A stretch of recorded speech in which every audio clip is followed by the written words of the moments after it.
para que empezar. Ahora acaba de avisar que empezó a grabar. Así que ahora que estamos grabando, buenas tardes a todas y todos quienes están presentes ahora en la clase sincrónica. Muchísimas gracias por participar en la clase sincrónica.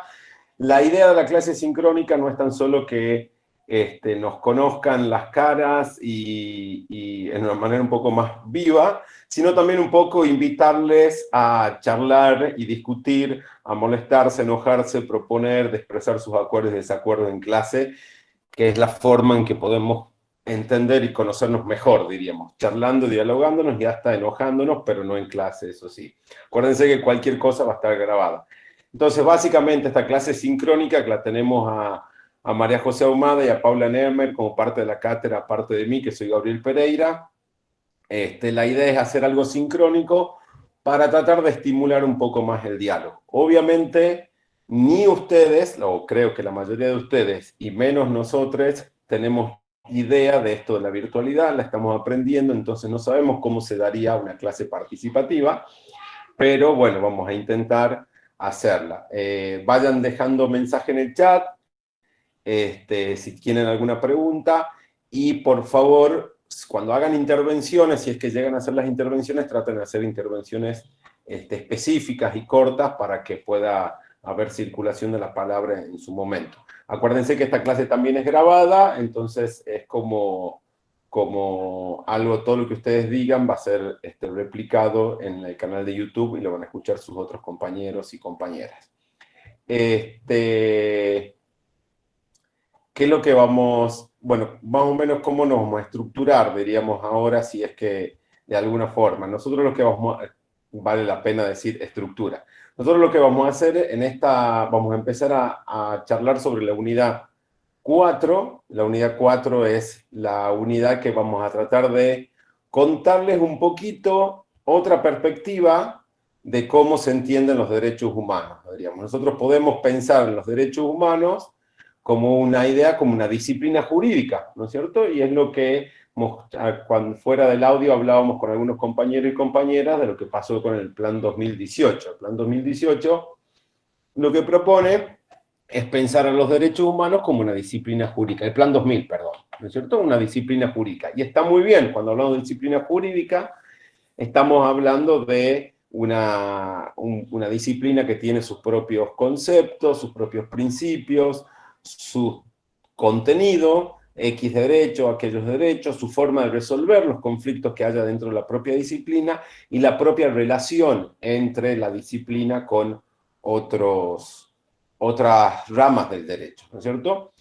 Ahora bien, nosotros en Argentina y en Latinoamérica, y quizás en otros países también occidentales, pero sobre todo en Latinoamérica, a derechos humanos les dimos un rol extra en nuestro sistema jurídico. Los derechos humanos no se pueden ver de acuerdo al mandato constitucional que tenemos en Argentina solamente como una disciplina jurídica. El mandato constitucional es que los derechos humanos, y sobre todo el derecho internacional de los derechos humanos, tiene una función de reinterpretación del sistema jurídico. Por lo tanto, es un paradigma para ver y entender el derecho. Hay una forma y un compromiso que nos puede gustar o no nos puede gustar, pero es lo que tenemos, que nos dice que los derechos humanos también son la forma en la cual tenemos que ver y entender el derecho. Y eso parece un poquito medio vago, y lo que vamos a tratar de hacer en esta unidad 4 es tratar de desandar ese camino por el cual pensamos que derechos humanos hay que decirlo explícitamente que es un paradigma. Y para eso lo que tenemos que tratar de hacer es comparar derechos humanos con otros tipos de paradigmas jurídicos que han venido manejando o monopolizando o tallando la cultura jurídica argentina, ¿no es cierto? Y eso en hacer eso también, si uno piensa que hay una función interpretativa, una visión, un paradigma para entender el sistema jurídico, es importante entender algunos principios de derechos humanos que son los que vamos a ver en esta unidad 4 y en la siguiente, en la unidad 5 con igualdad. Pero ya vamos a ir desandando una cuestión, porque los derechos humanos no es que solamente tienen principios, sino que cada derecho en sí mismo es un principio interpretativo. Lo que vamos a hacer, cómo está planificada la unidad, es primero mostrarles a ustedes de qué estamos hablando cuando hablamos de paradigmas en tensión, ¿no es cierto? Porque en la Argentina decimos que hay un paradigma, que es los derechos humanos, que entra en tensión o entra en juego con otros tipos de paradigmas, o un paradigma muy fuerte, que le vamos a denominar el formalismo jurídico, que mucho de ese paradigma lo pueden ver en el texto de Roberto Saba sobre constitucionalismo, y él habla de la tradición continental. Cuando yo hable de formalismo jurídico, cuando Majo hable de formalismo jurídico, cuando Paula hable de formalismo jurídico, estamos hablando de la tradición continental que Roberto Saba menciona. Y ahí lo que vamos a tratar de mostrar es cómo ese paradigma formalista le da determinados roles al derecho de los operadores jurídicos, y el paradigma les da un contenido particular a los derechos, y cómo el paradigma de los derechos humanos entra en tensión con ese paradigma formalista y nos da una nueva forma de ver y entender el sistema jurídico y los derechos fundamentales de los derechos humanos. Y ahí después de eso lo vamos a tratar de ver en líneas generales hoy.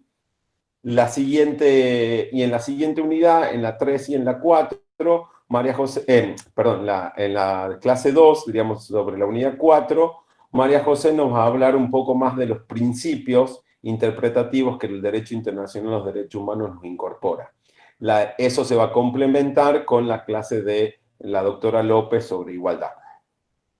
Concretamente sobre la bibliografía. La bibliografía, nosotros les hemos dado 4 textos obligatorios y 2 complementarios. Ustedes saben que los textos obligatorios son los que tienen que leer para el parcial, para aprobar la materia. Los textos complementarios ayudan a reforzar varias de las ideas de los textos obligatorios, y para hacer los trabajos prácticos que cada comisión da, tienen que tener más o menos en cuenta los textos complementarios también. Ahora, la bibliografía que les vamos a dar es una bibliografía que se coordina y se relaciona. Tratamos de hacer una coreografía de textos. No todos los textos tocan todos los temas, pero hay veces que se repiten, diríamos. Por eso nosotros les hemos dejado una herramienta de ayuda para la lectura, que es, creo que se llama Consideraciones sobre la bibliografía. Mírenla en el aula virtual, porque les explica en solamente una página cómo se da esta coreografía de textos, cómo entre ellos se relacionan y juegan para poder ayudarnos a entender de qué estamos hablando cuando hablamos de los derechos humanos como paradigma del derecho.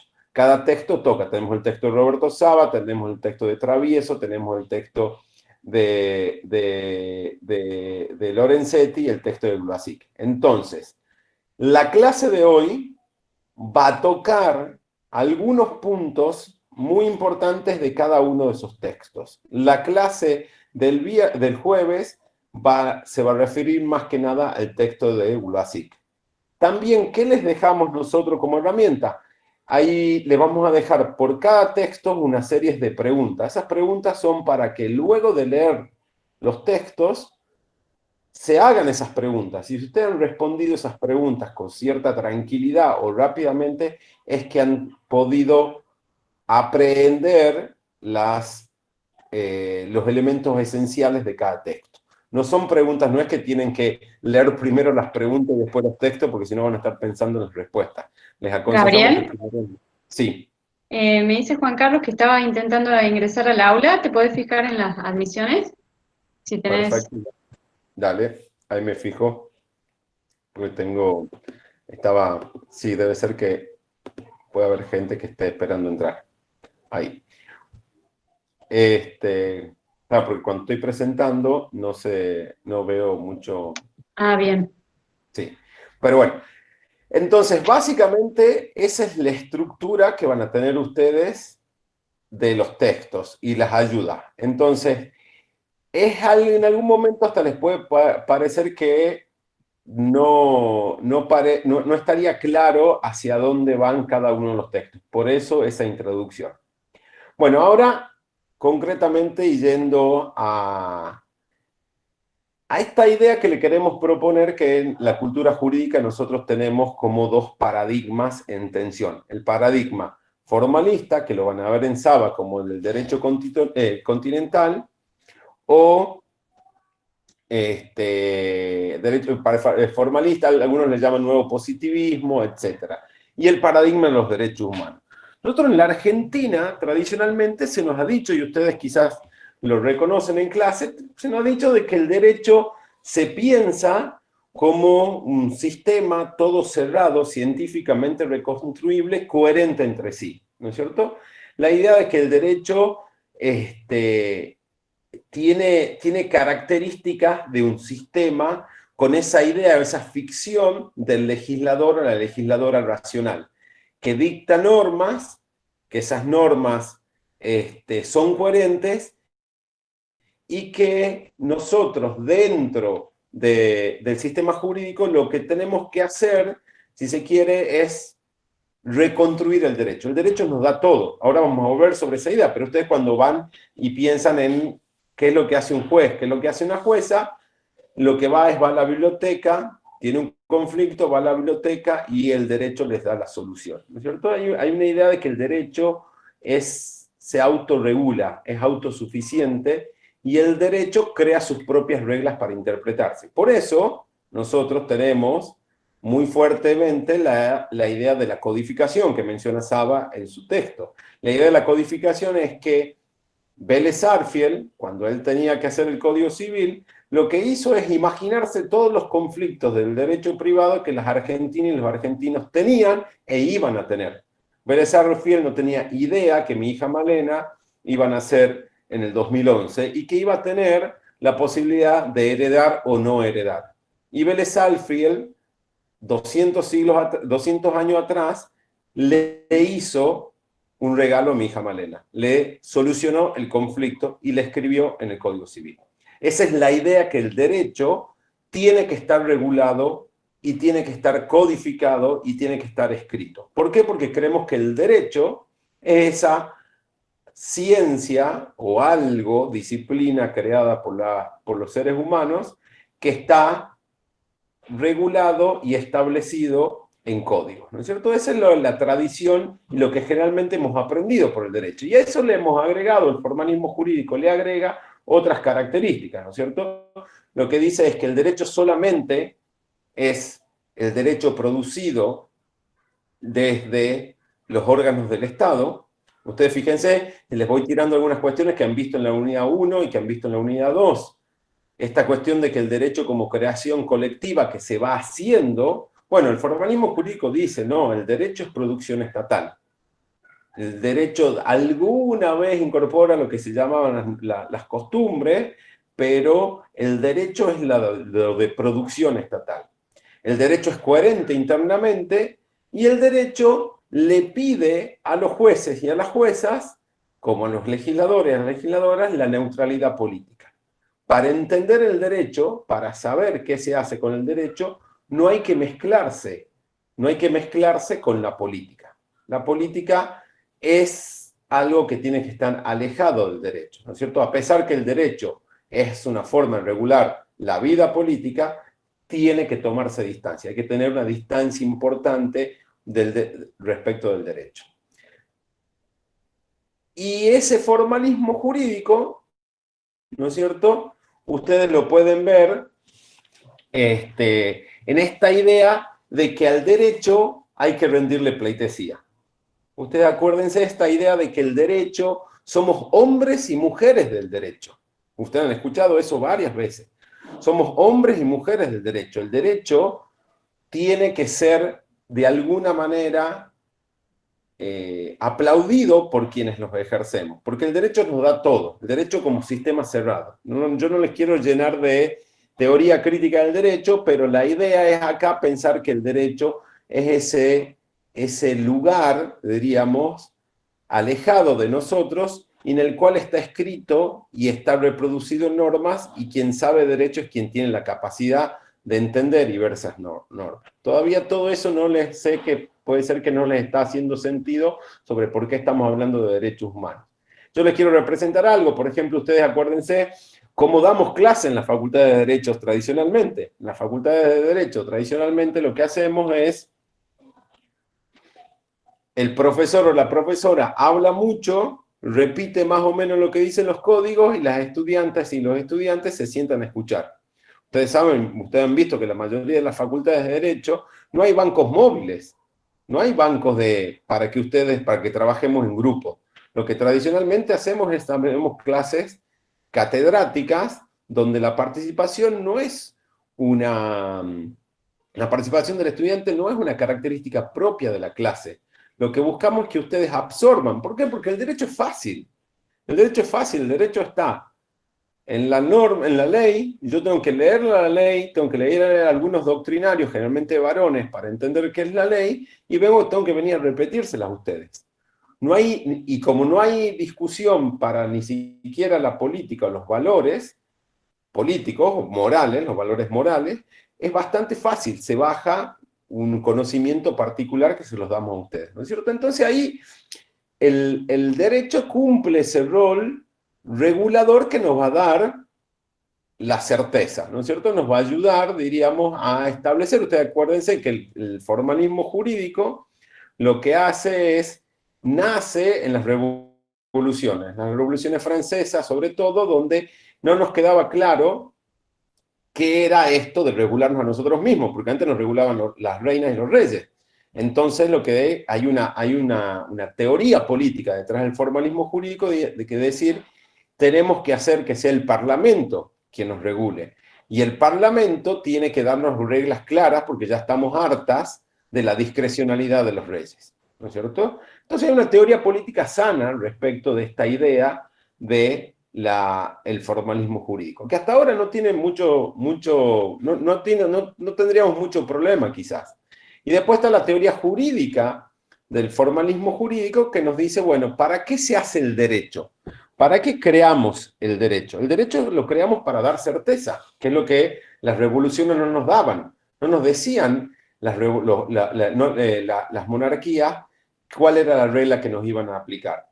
Lo que nos decían, yo hago lo que yo quiero. Entonces el derecho se crea con estos códigos, que son formas muy particulares de escribir el derecho. Los códigos, ustedes recuerden, son esas desmenuzamiento concreto, cerrado, de situaciones y casuísticas que hay que resolver, y se cree que el derecho es solamente eso.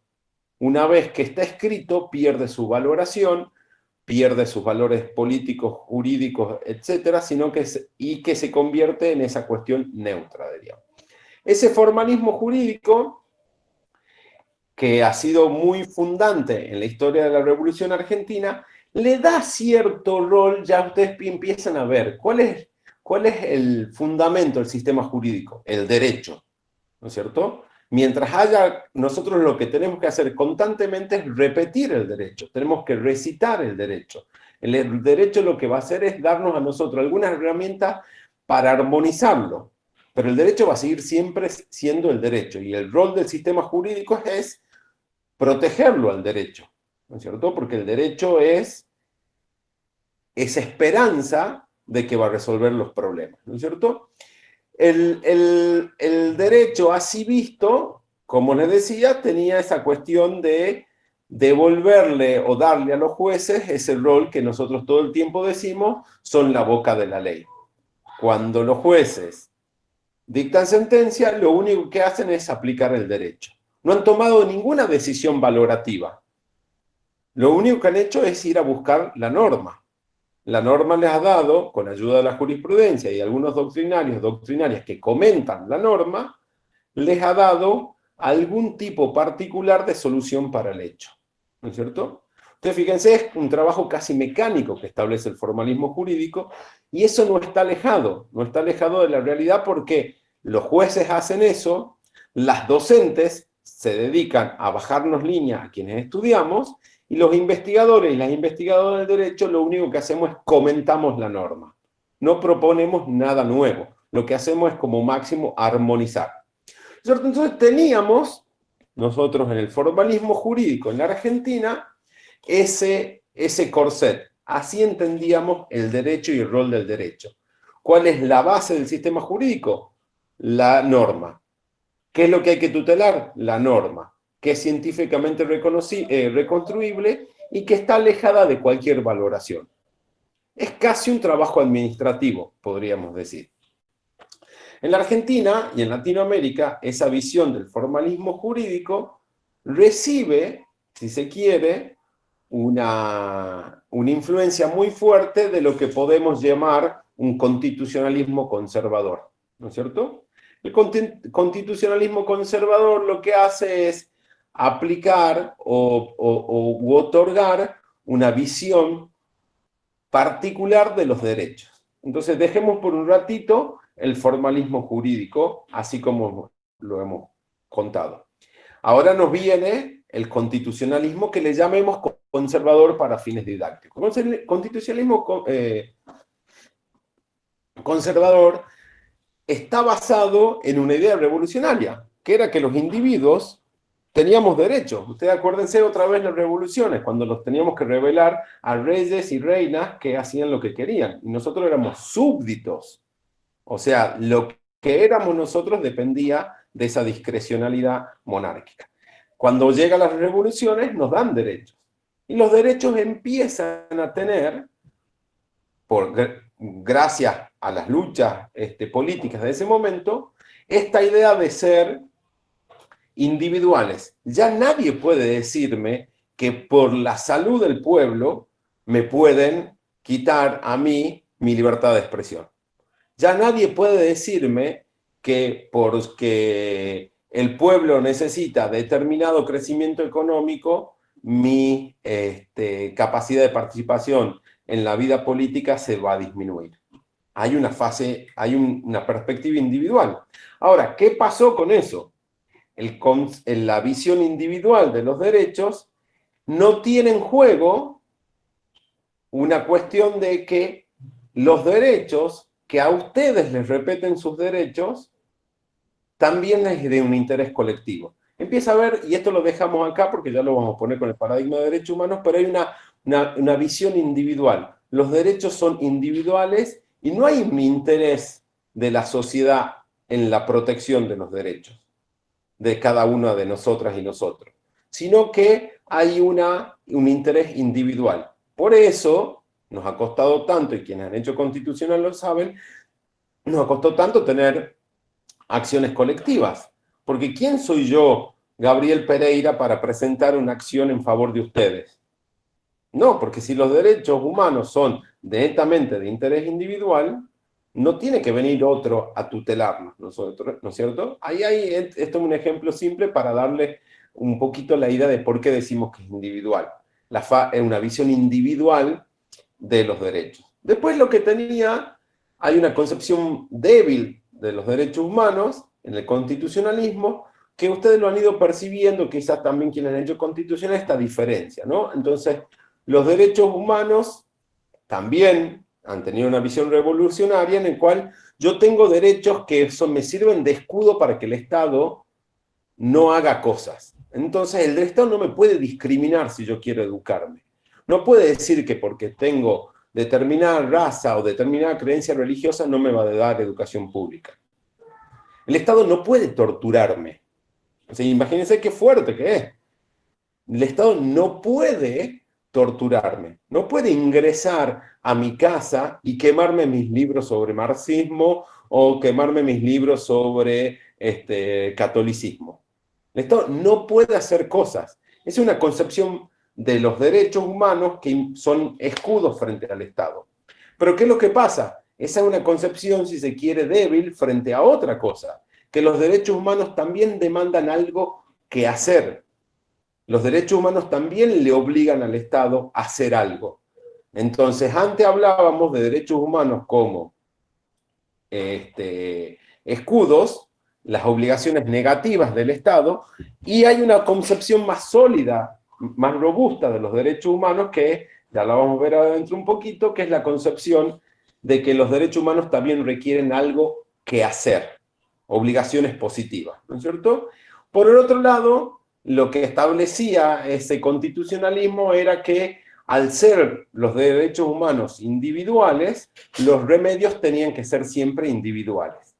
No podemos pedir que la solución que venga de una sentencia sea, por ejemplo, una reforma de política pública.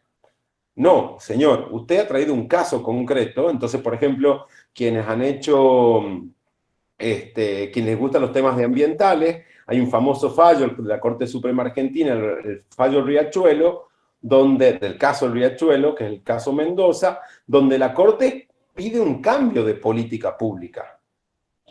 Y bajo el paradigma conservador, del constitucionalismo conservador, eso es una anomalía, porque las soluciones tienen que ser individuales. Entonces, si había 37 perjudicadas en el caso, había que dar una solución a esas personas, no una política pública colectiva. Y también lo que establece, si se quiere, el constitucionalismo conservador es una división a rajatabla de poderes, ¿no es cierto? Los poderes, el poder judicial, el ejecutivo y el legislativo tienen funciones específicas y solamente se controlan. No trabajan coordinadamente.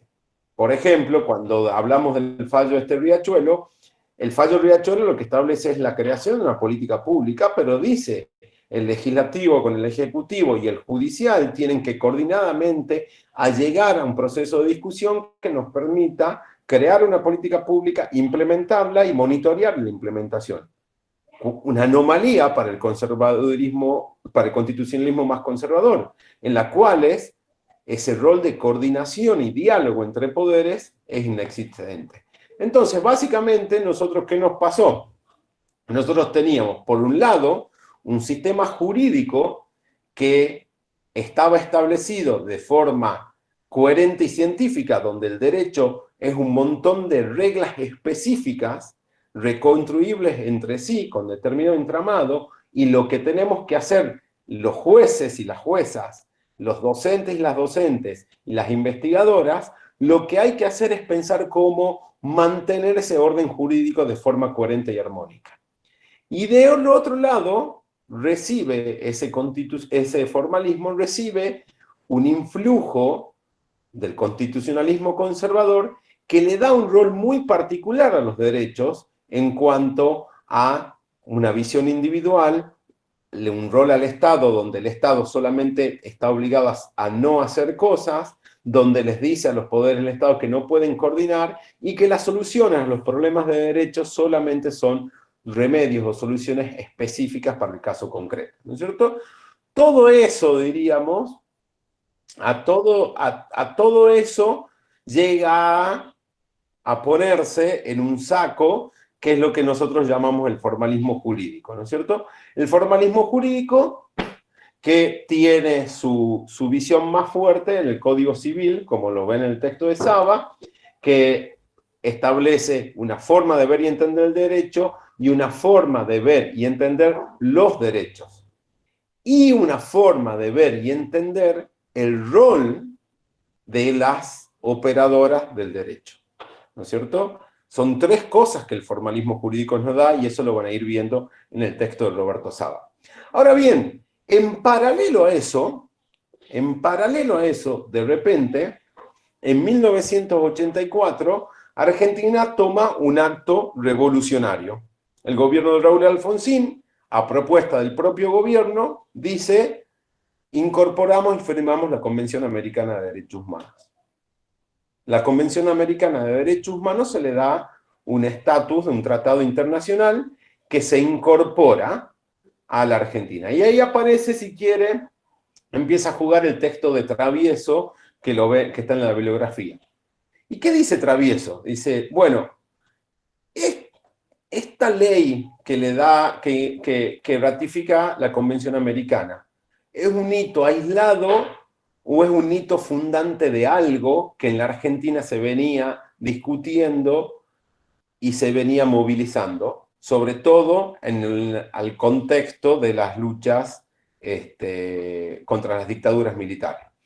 Y ahí lo que ven es lo que dice Travieso. No, acá lo que sucede con la Convención Americana, es la creación de un nuevo modelo de democracia.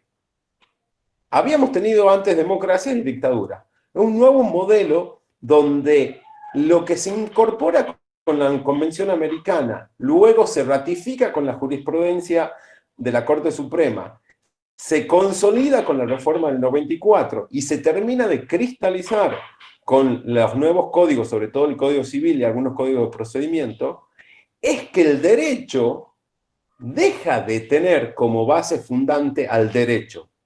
Lo que decidimos es agregarle como base fundante la dignidad humana de la persona. Ahí se da vuelta y ahí ustedes lo van a ver en Lorenzetti, en el texto de Lorenzetti, cuando habla de algunas soluciones que da la Corte Suprema o a algunos tribunales, no necesariamente la Corte Suprema, los casos, como dice, cambiamos el eje de la protección.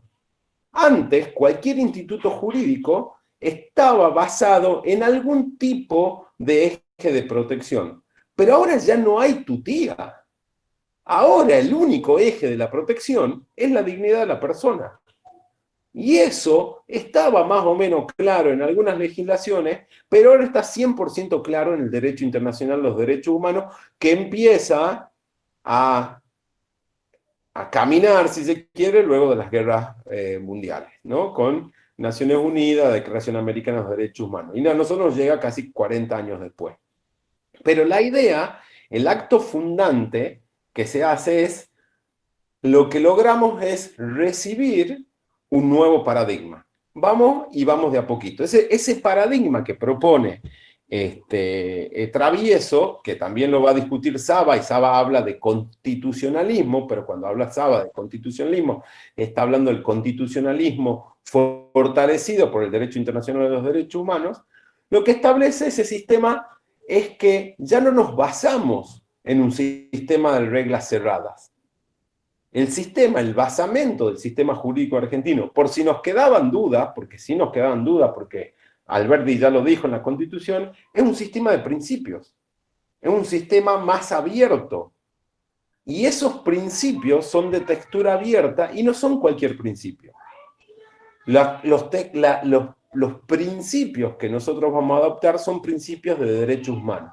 Son principios que nos permitan a nosotros hacer realidad la dignidad humana. O sea que a un código civil, a un código procesal, a un núcleo de ordenanzas, antes que eso, antes de darme a mí el código civil, el sistema jurídico argentino, ya desde 1984 me dijeron, para poder leer este código, usted se tiene que poner estos anteojos, con este lente.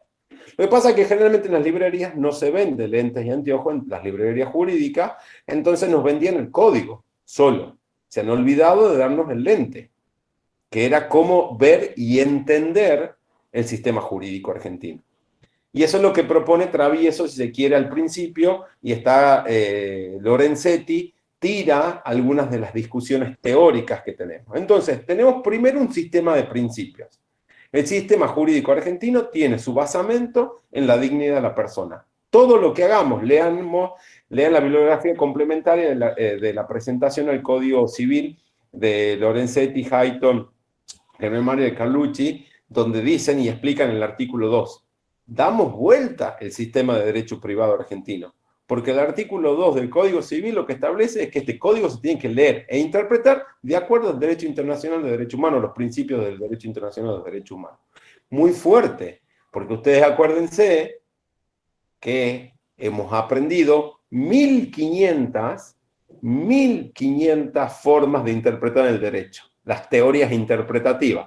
El derecho, el legislador racional, las teorías interpretativas, las armónicas, etcétera, etcétera. Ahora, no nos dábamos cuenta, pero lo que nos han dicho ahora es que el derecho se interpreta solamente desde el derecho los principios del derecho internacional de los derechos humanos. O sea, hay una pauta interpretativa muy fuerte. Entonces, nos basamos en un sistema de principios, ya no de reglas cerradas, ya no tenemos que ir al código. Primero, para entender el código, tenemos que ir a ver esos principios que son abiertos, y que esos principios son interpretativos, ¿no es cierto? Esos son principios que a nosotros nos van a hacer repensar el derecho. ¿Dónde están esos principios? Esos principios se establecen en el derecho internacional de los derechos humanos y se establecen en la jurisprudencia de la Corte Interamericana y de los órganos que van mirando y revisando el derecho internacional de los derechos humanos. Esos principios, parte de esos principios los vamos a discutir el jueves con Majo. Ahora bien, si nos queda duda, lo que acepta la Argentina, en parte con no en parte, sino gracias a la Corte Interamericana de Derechos Humanos, es lo que se llama el control de convencionalidad.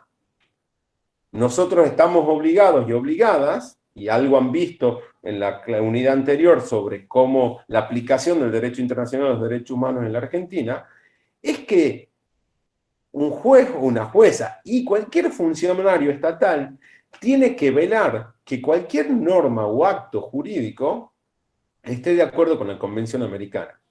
O sea, imagínense, es diferente decir que el derecho, cuando yo soy juez o jueza, tengo que ver un conflicto y voy a la biblioteca a ver qué me dice la ley, que me digan antes es, cuando veas un conflicto, señor juez, primero, fíjese si la ley que quiere aplicar no tiene que ser reinterpretada a la luz de los principios de derechos humanos. ¿Qué es lo que dice Lorenzetti cuando comenta los fallos?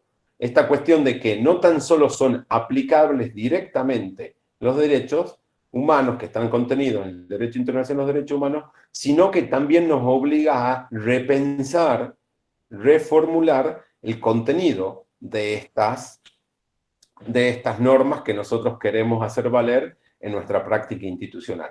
¿No es cierto? Ahora, ya tenemos que es un sistema basado en la dignidad de las personas, es un sistema que nos da principios, por eso es importantísimo que hay que conocer derechos humanos, por eso hay tantas maestrías y cursos de posgrado sobre derechos humanos en este momento, porque derechos humanos es necesario para aplicar derecho, y es un sistema de principios que tiene sus principios particulares, que hacen entender las disciplinas de los derechos humanos, pero nos ayudan a entender el derecho en general. Y ese paradigma de derechos humanos es un paradigma que tiene una amplia carta de derechos. Nosotros estamos acostumbrados, y ustedes se acuerdan, cuando han estudiado los orígenes anglosajones, los derechos fundamentales del constitucionalismo, cuando hemos hablado de la Revolución Francesa, las cartas de derechos generalmente son muy escuetas. Estados Unidos no tiene más de 20 derechos incorporados en su constitución. El derecho anglosajón está basado en el common law, en el británico no tiene una carta de derechos muy amplia, que digamos. En cambio, el paradigma del derecho internacional de los derechos humanos es claramente una perspectiva que tiene muchos derechos. ¿Por qué? ¿Cuántos tratados internacionales de derechos humanos conocen ustedes? Son cientos. Bueno, no sé si cientos, pero creo que sí, ya vamos a llegar a los 100. Hay una casuística en términos de derechos humanos muy amplia. Hay una carta muy amplia de derechos humanos. ¿No es cierto? Ya no son 2, 3, 5 u 11 de los cuales tenemos que interpretar el derecho. Ahora es amplia. Nosotros tenemos, la Constitución Nacional contempla cientos de derechos. ¿Por qué? Porque incorpora en el 75, inciso 22, 14 instrumentos y da la posibilidad de agregar nuevos instrumentos a ese lugar, esa pirámide amesetada donde el derecho internacional de los derechos humanos ocupa el rol privilegiado de nuestro sistema jurídico. Entonces, el paradigma de derechos humanos también se diferencia del constitucionalismo conservador en la amplitud, ¿no es cierto? Entonces ya tenemos una amplia gama de derechos, un sistema basado en principios, ya no en normas cerradas que establecían determinadas soluciones para el caso concreto, y también el derecho internacional de los derechos humanos nos trae una dimensión diferente, que es la dimensión colectiva de los derechos. Y esto hay que tener cuidado. La dimensión colectiva de los derechos no significa que los derechos de las personas, los derechos individuales, sean o pueden estar o pueden ser restringidos por un interés colectivo. Eso sería el colectivismo propio de sistemas más colectivistas, como por ejemplo el comunismo. No, acá lo que dice, no perdemos la perspectiva de los derechos humanos, pero le damos una dimensión colectiva. Por ejemplo, el derecho a la verdad, sobre el derecho a la verdad que tienen los familiares y los sobrevivientes de víctimas del terrorismo de Estado. por ejemplo. La Corte Interamericana dice, sí, todo muy bien, que es un derecho individual, pero hay un derecho colectivo de la sociedad en saber qué es lo que ha pasado. Por lo tanto, en algunos momentos, el Estado tiene que accionar aun cuando no haya un individuo reclamando el derecho particular. Y también está la posibilidad que nosotras como ciudadanas podamos reclamar la tutela de derechos de algunas personas que no están reclamando que se le protejan esos derechos. Miren qué fuerte, qué importante es esa dimensión colectiva, ¿no es cierto? Esa dimensión colectiva implica, es tan fuerte el paradigma de derechos humanos, es tan fuerte la dignidad de la persona, que ya el Estado tiene que tener en cuenta no tan solo el interés de los individuos, sino el interés que tiene la sociedad en que los derechos se cumplan. Ahí hay una visión colectiva. Por ejemplo, ustedes se acordarán quizás de esta discusión sobre la ley de servicios audiovisuales que la Corte Suprema declaró constitucional bajo determinadas condiciones. Y ahí ha sido un evento muy interesante porque había audiencias públicas, etcétera, ¿no? Y en esas audiencias públicas, la mayoría de las personas que dieron sus opiniones de expertos hablaban de la libertad de expresión. Entonces, los que estaban de acuerdo o acercaban posición para el grupo Clarín, que reclamaba la inconstitucionalidad de la ley de servicios audiovisuales, hablaban de la libertad de expresión.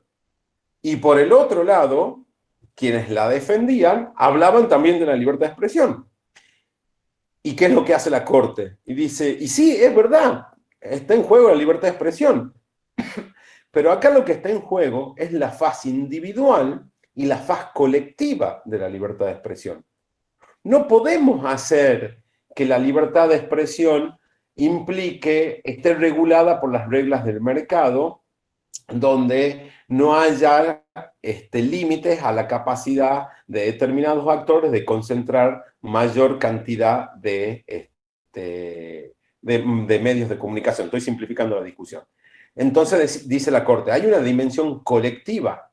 Más allá que nadie reclame sobre esa situación, a nosotros nos interesa que haya una pluralidad de voces. Y esas voces son hablar y recibir información para poder hablar, ¿no? Entonces la Corte dice, ya no es tan solo que tenemos muchos derechos, sino que tenemos una visión que le agrega a los derechos a dimensión colectiva. Por eso en el Código Civil, cuando se discutió, que no salió, pero se estableció que se iba a discutir, se iba a establecer una nueva ley, hubo toda una discusión sobre la faz colectiva de la propiedad privada, que es un derecho fundamental, un derecho humano reconocido en la Convención Americana.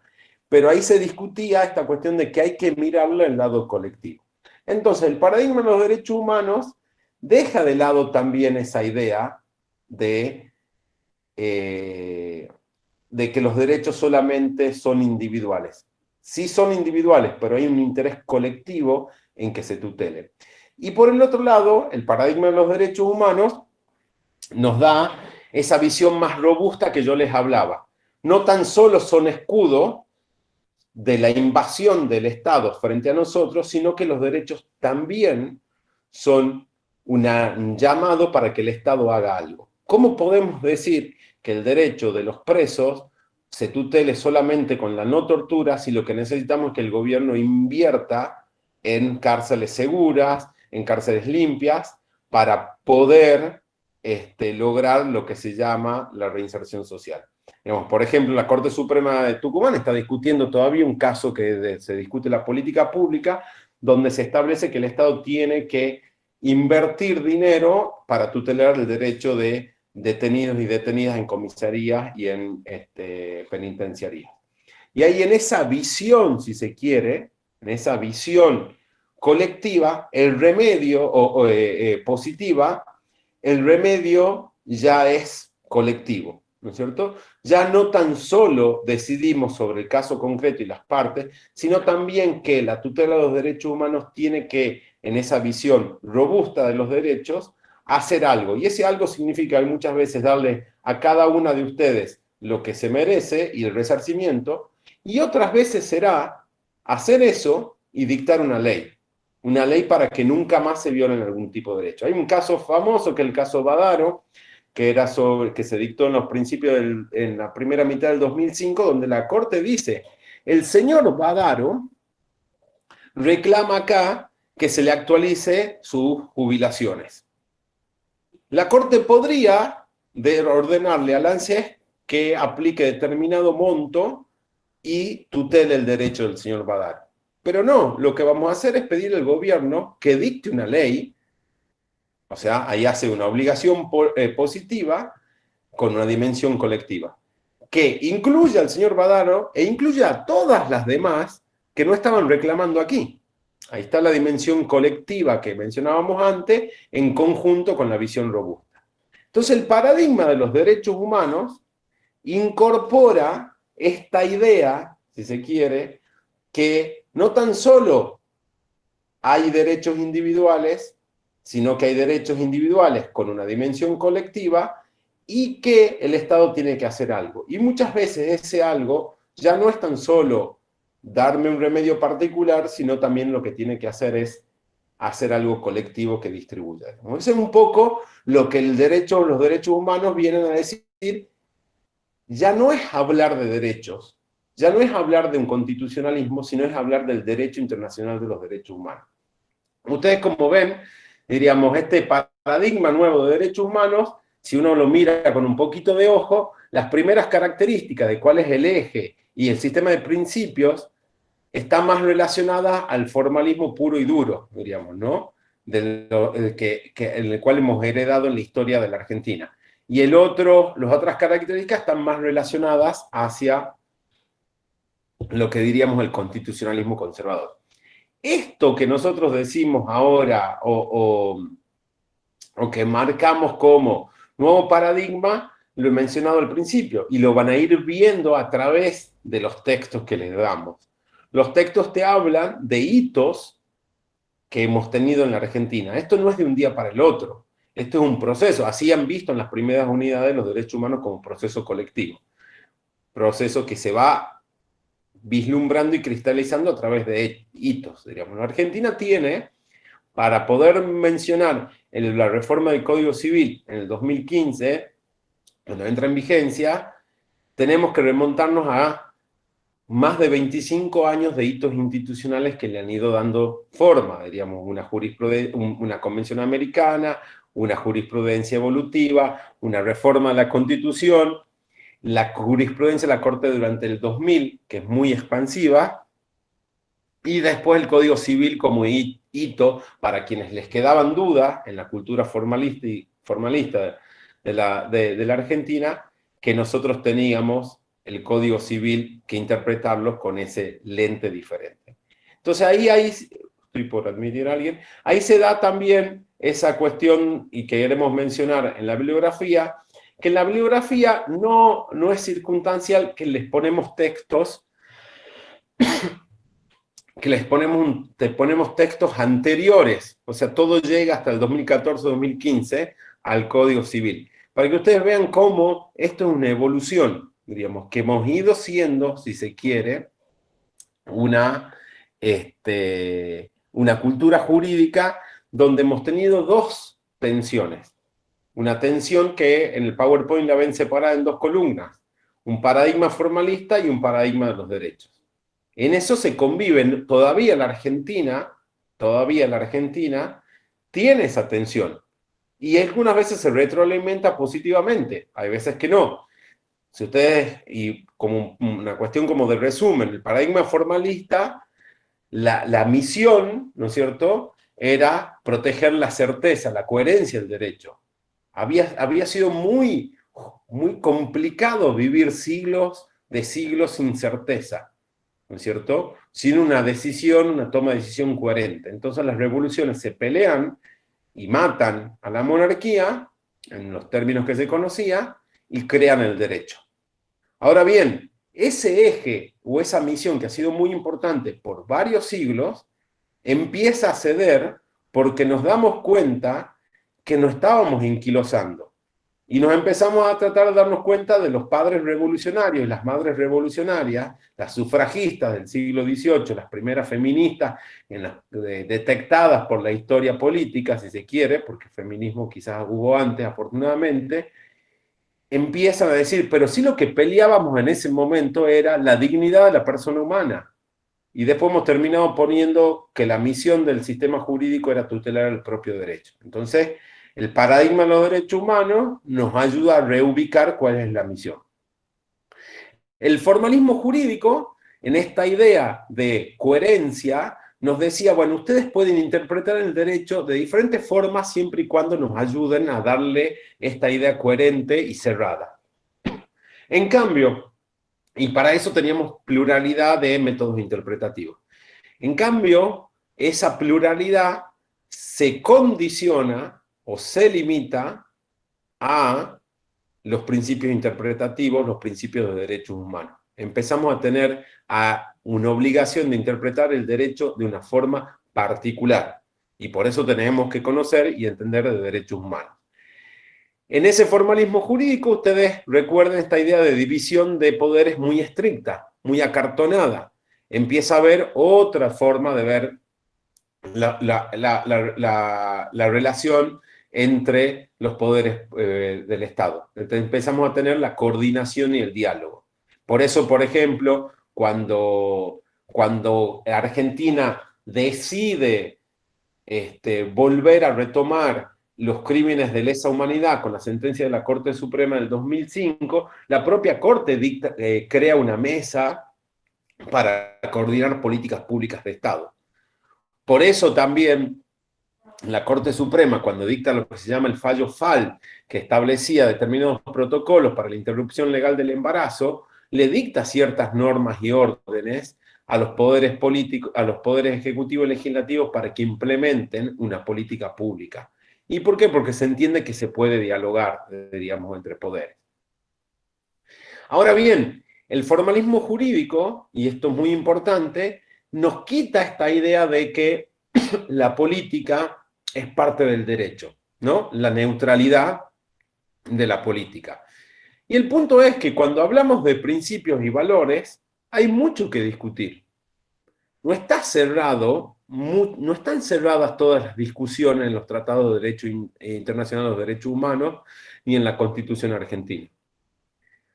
Entonces, sí tenemos que reconocer que en el derecho hay una decisión valorativa. Hay una decisión de valores morales y políticos. Entra en juego la política. Por eso es necesario democratizar los sistemas de poder. Porque si la Corte Suprema, lo único que hace es aplicar administrativamente una ley, ahí no se juega en juego nada. Pero cuando estamos diciendo de que lo que se está en juego es el contenido de los derechos que están regidos por principios y que no está cerrado ese contenido, tenemos que empezar a democratizar los mecanismos de participación para entrar a la decisión judicial en este caso. Entonces, ahí empieza el derecho a tambalear frente a esta idea que siempre se nos dijo que no hay valoración política en el derecho. Y sí la hay, sí que la hay. La primera valoración es, ¿protegemos la dignidad de la persona o no la protegemos? Y después empieza, al haber principios de textura abierta que van rigiendo lo que son las bases del ordenamiento jurídico, empezamos a tener que tener en cuenta que vamos a tener otra forma de darle contenido, que es a través de esta discusión y esta participación en los procesos de toma de decisión. Ya no es lo mismo dejar que ustedes son las legisladoras y dicten una norma de forma supuestamente avalorativa, casi técnica administrativa, que decirme, che, Gabriel, acá vamos a discutir un poco de los valores morales que están dentro de la sociedad. Y bueno, ahí yo ya quiero participar.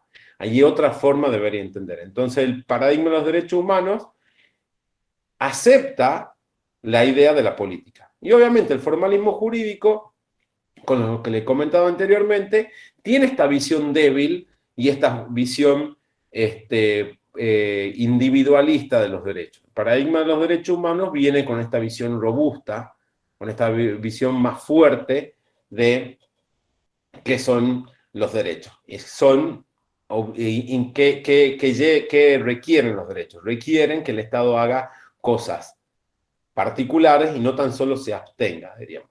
Ahora bien, ¿cuál es la herramienta principal que nos da el derecho internacional de los derechos humanos? La herramienta principal que nos da el derecho internacional de los derechos humanos para esta función reinterpretativa del ordenamiento jurídico son una serie de principios. Hay algunos principios que los vamos a charlar el viernes que viene, que son como los principios que se crean para entender el derecho internacional de los derechos humanos, pero también la relación de estos principios con los otros, con el ordenamiento jurídico en general. Entonces nosotros tenemos la transversalidad o el paradigma de los derechos humanos requiere conocer determinados principios, que ya lo vamos a ver con detenimiento con María José. Pero también las normas o los derechos individualmente establecidos o redactados en cada tratado operan como principio, ¿no es cierto? O sea, nosotros tenemos como un doble juego. Por eso es tan importante saber de derechos humanos, por más que no nos gusten los derechos humanos. Se convierten en una necesidad técnica para la operadora del derecho. Porque los textos del derecho internacional de los derechos humanos están escritos en términos de principio. Entonces tenemos principios propiamente dichos y derechos redactados en forma de principio. Van a regular cómo vamos a interpretar el derecho en general. Por eso es tan importante poder entender, diríamos, y conocer no tan solo los principios, sino también poder conocer y entender cada uno de los tratados y cada una de las ámbitos de incumbencia de determinados instrumentos jurídicos en el derecho argentino. Por eso ustedes tienen en laboral, en constitucional, en consumidores, siempre va a haber ahora, por suerte, una mención a lo que entendemos por derechos humanos en cada una de las ramas, ¿no es cierto? En eso es muy importante cerrar un punto. Hablamos de la transversalidad de los derechos humanos como paradigmas en dos sentidos.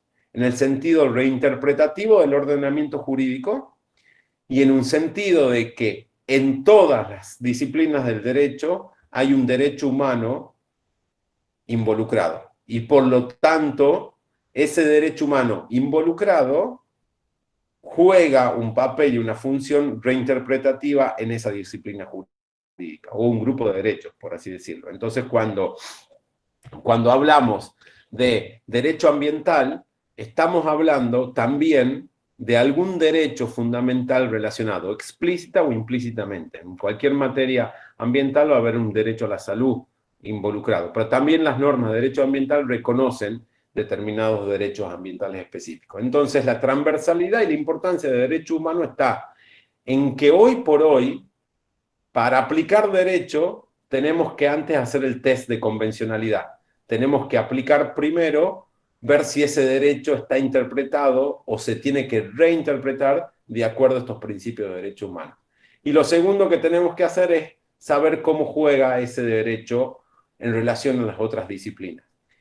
Y el problema que tenemos es que ese paradigma, más allá que nos guste o no, tiene sus resistencias, que son resistencias, si se quiere, inconscientes en la cultura jurídica que vienen del formalismo jurídico, que estamos acostumbrados a hacer derecho y a operarlo con una práctica diferente. Entonces, la unidad lo que trata en los textos es mostrarle esa nueva función, esa nueva visión de los derechos humanos que es reinterpretativa, que da una ingeniería nueva, un contenido nuevo al derecho en la Argentina. No sé si Majo o Pau quieren decir algo y voy a ver, o en el chat si quieren leer a alguien que ha hecho algún comentario.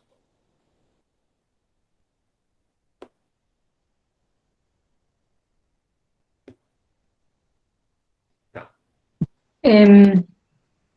A ver, no, de preguntas no hicieron. Pero no, simplemente comentar. Con esto, digamos, se me escucha bien, ¿verdad? Sí, perfecto.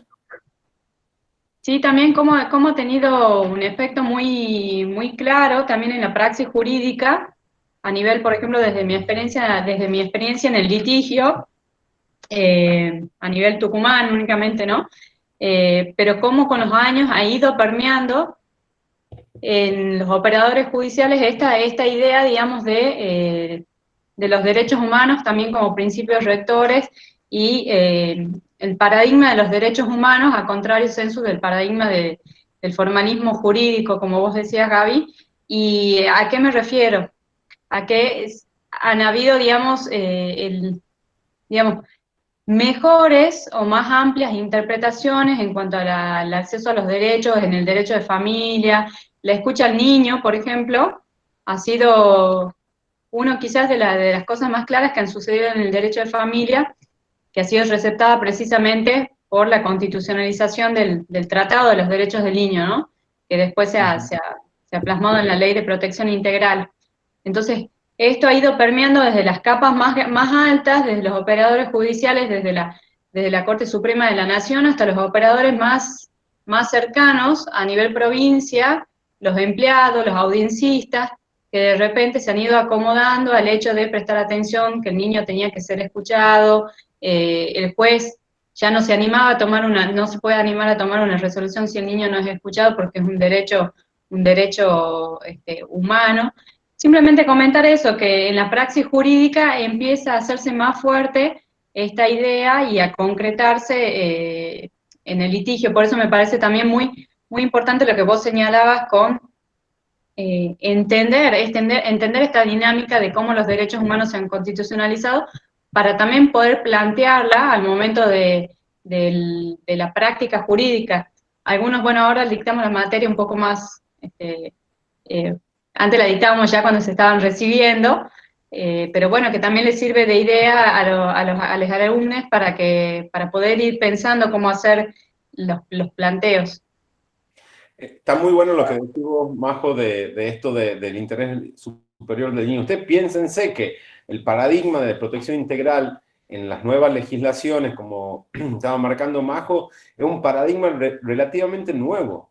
Entonces la pregunta es, ¿qué hemos hecho desde 1853, donde más o menos hemos civilizado el país, entre comillas, civilizado en el sentido de que dejamos esa guerra civil entre unitarios, federales, etcétera, y decidimos, bueno, ya no tenemos guerra, pero todos sabemos que esa civilización del país no ha sido así, porque después nos cargamos con dictaduras militares a quien queríamos, y el país era terriblemente injusto, tanto hacia los ciudadanos, algunos tenían voto, otros no, y hacia los pueblos originarios. O sea, de civilización no tenía nada, pero digo civilización en el sentido de terminar con las guerras civiles. ¿Qué hemos hecho de ahí hasta el 2000? Hemos tenido que dictar una ley para repensar el interés superior del niño y considerarlo persona y darle voz en los procesos judiciales. Miren qué loco. Y no estamos diciendo que no ha habido muy buenas personas que habrán sido juezas de familia, que no habrá habido muy buenas sentencias. Estamos diciendo que el paradigma, el encuadre, se había olvidado. Hemos tenido que dictar una norma, una ley para eso. O con el tema de pueblos originarios, podríamos decir, hemos tenido que reconocer la existencia en el año 94, y todavía nos cuesta, ¿no es cierto?, la preexistencia de los pueblos originarios anteriormente al derecho. Entonces eso cambia lo que vos estás protegiendo, ¿no es A mí, cierto? Gaby, Sí. eso que vos decís con relación a los pueblos originarios, yo he cursado derechos reales cuando todavía no se reformó el código, obviamente, o sea, con el nuevo código del 2015, ¿no? Y yo no entendía cómo era posible que tengamos un código donde Vélez Sarsfield, donde el profesor nos enseñaba cómo se regulaba la propiedad de las cosas y de los animales, y qué pasaba con, Vélez había regulado cómo las abejas, los panales de abeja, digamos, las abejas que salían de un panal y se cruzaban al otro fondo, si eran de cuál propietario, ¿no? Y era todo, digamos, 2 o 3 artículos dedicados a eso, y sin embargo no había una protección al derecho de la propiedad de los pueblos originarios. Eh, Toda una visión, digamos, plasmada en ese código de Vélez Sarsfield, una visión individualista, como vos decías, de los derechos, y que después un tiempo hace muy poquito, me tocó leer de casualidad una carta que Alberdi le dirigió a Vélez Sarsfield al momento del proyecto de Vélez Sarsfield, cuando él había redactado el código, y que lo criticaba ya y le decía, ¿cómo es posible que vos quieras prever, Vélez Arfield, cada uno de los supuestos probables de acá hacia las generaciones futuras? Alberdi era más digamos, propugnaba un constitucionalismo en esa idea, no tanto de codificación, entonces me parece que lo que me queda es esto que vos les recordabas a los chicos, de que lo que hemos tenido y el derecho como lo hemos aprendido es solamente y ha sido solamente una de las opciones en las tantas que podríamos haber tenido para regular el derecho. Entonces lo que hemos aprendido en la facultad también se puede ir construyendo desde el paradigma de los derechos humanos. Totalmente. Bueno, esa es un poco también la idea de la propuesta de la cátedra y del plan 2018, de que adopta, si ustedes lo leen, ahí lo hemos colgado, el plan 2018 de la Facultad de Derecho dice, bueno, tenemos que ya hacernos cargo de lo que se ha hecho cargo el Código Civil, la Constitución, la jurisprudencia de la Corte, ¿no es cierto? Y que el derecho va de a poco, que por eso la traemos a tercer año a la materia, la traemos para que se empiece a pensar el derecho de esa forma. Y ahí alguien pregunta sobre el tema de las tomas. Es muy buena la pregunta de las tomas, diríamos. Hay diferentes tipos de tomas en diferentes contextos con diferentes actores. Es imposible hablar entonces de las tomas en general. Ahora, ¿pero qué es lo que implicaría para nosotros, como operadoras del derecho, mirar desde una perspectiva de derecho humano el tema de las tomas? Diríamos, es no simplificar el conflicto solamente a hay alguien que tiene un derecho por ejemplo, el derecho de propiedad, y hay alguien que tiene un derecho X vulnerado, ¿no es cierto? Esa es una simplificación, ese es un juego que podemos caer rápidamente, diríamos. El paradigma de los derechos humanos implica también empezar a mirar, diríamos, que hay ciertas complejidades de quienes son víctimas de la toma, víctimas en primera categoría, pero que quienes toman también son víctimas de otras situaciones, y no hay diferente, entonces hay que empezar a mirar el conflicto desde una perspectiva estructural. Hoy por hoy el derecho, con nuestro paradigma, nos da esa posibilidad. Miremos el conflicto en su estructura, lo vamos a ver en acceso a justicia en la unidad 7, sobre esta perspectiva de complejizar la estructura en la cual se dan las violaciones de derechos humanos.